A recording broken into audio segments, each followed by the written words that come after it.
Remember, our ulama have said, Shaykh Shihabuddin Sarwardi rahimahullah says, the one who can concentrate in wudu will be blessed with concentration in salah. The one who can concentrate in wudu will be blessed with concentration in salah. A lot of us, we think wudu is just an external thing, because we think that it is a key for the prayer. It is not an act of worship. And we think that we'll just make wudu. That's why how people make wudu. You go and you make wudu and you think about your salah. We think salah is important, wudu is not important. Remember, wudu has its significance. Wudu has its importance. Wudu is that which purifies you. Wudu is an external tazkiyah and it is also an internal tazkiyah. And the one who can concentrate in wudu will automatically gain concentration in salah. What are the 5 points in wudu? The first one, Subhanallah. In wudu, you keep reminding yourself that this is the last wudu of my life. That's the first point. Remind yourself that this is the last wudu of my life. Wudu itself is something that we have to enjoy.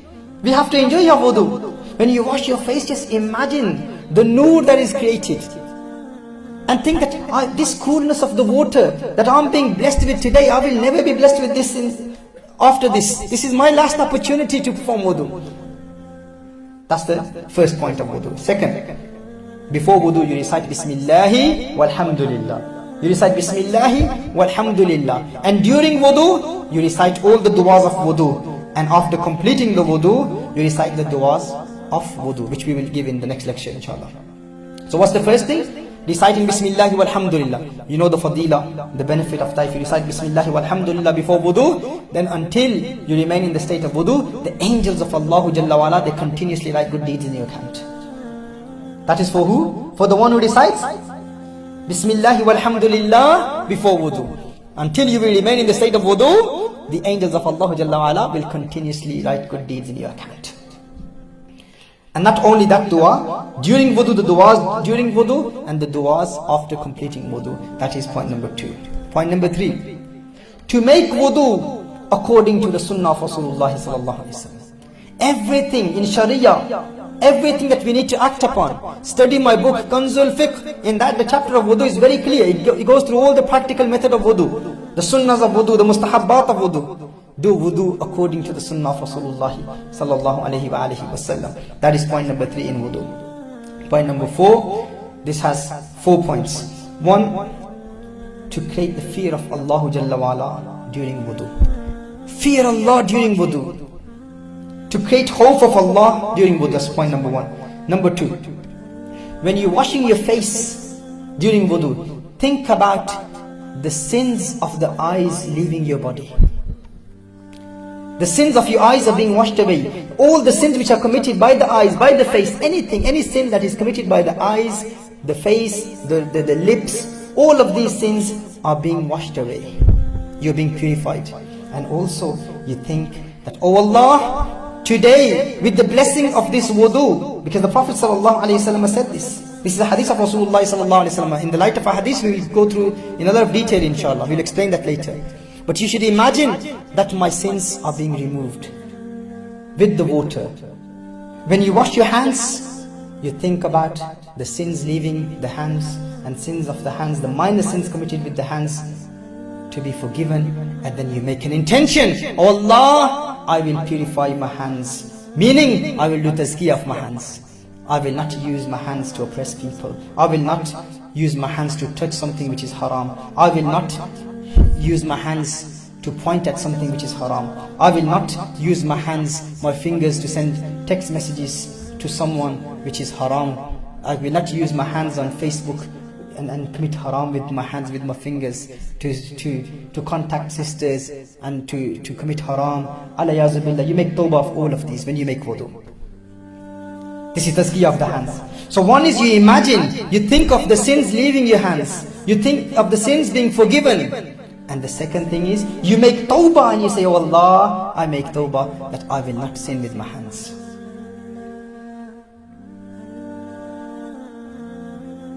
When you rinse your mouth, you think of making niyyah, you make niyyah of not eating haram. That is when you clean your mouth, when you rinse your mouth. When you make mas over your head, 1/4 of your head or full head, when you make mas, you think about, Ya Allah, today the sins of my mind are being purified.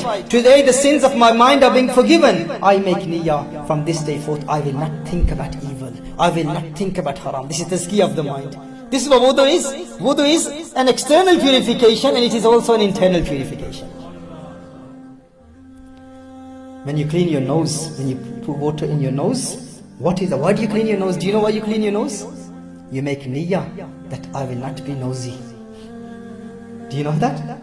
You know, nose, a koji, or a dog uses his nose, a sniffer dog. What does he do? How does he detect? How does he follow people to know the whereabouts of people? A dog will use its nose to know the whereabouts of people. So why do we clean our nose? These are the hikmahs of wudu. Why do we clean our nose? We make niyyah, oh Allah, I will not be like a dog, knowing about the weaknesses of people. So and so, where is he? Who is he talking to? What is he doing? What is he doing in dunya? What is he doing in deen? Did he commit a crime? Is he a sinful person? Is he a liar? Is he an arrogant person? What has he done in deen? What has he done in dunya? Ya Allah, make niyyah from all the sins of the nose. I will not be nosy. Huh? So this is when you clean your nose, you think about, I will not be a koji. You know koji, a detector? In our countries you have a koji, he goes around looking for people. I will not be like that. You make tawbah from the sins of your nose. That's why the nose is clean. You know, when we will talk about the philosophy of Islamic legal system, in that we will talk about the benefits of cleaning the nose. Medical benefits of cleaning the nose. But this is something that we will think about when we will make wudu. So, also the feet. So everything which is washed, you think about the sins and you make tawbah. One is you imagine the sins leaving your body, and the second thing is you make tawbah from committing those sins.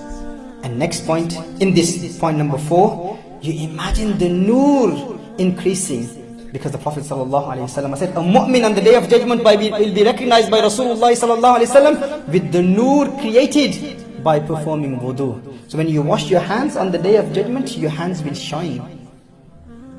Your hands will be lit on the day of judgment. Your face will be lit on the day of judgment. It will be illuminated. There will be a nur, a khas nur created with the asr of wudu. So you imagine, Ya Allah, this is my last opportunity to increase the nur of my face, to increase the nur of my hands, to increase the nur of my feet, to increase the nur of my head, to increase the nur of my ears. So you imagine the nur increasing when you perform wudu.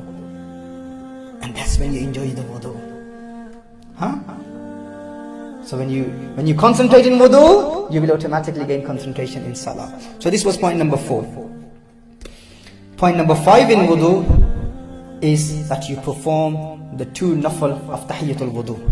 2 nawafil of tahiyyatul wudu, you perform them. That is point number 5. So how many points have we covered? 10 points. And remember, this is just a general explanation. Each and every point, we will discuss that in the light of ahadith of Rasulullah sallallahu alaihi wasallam. Everything is in the light of Quran and the hadith of Rasulullah sallallahu alaihi wasallam.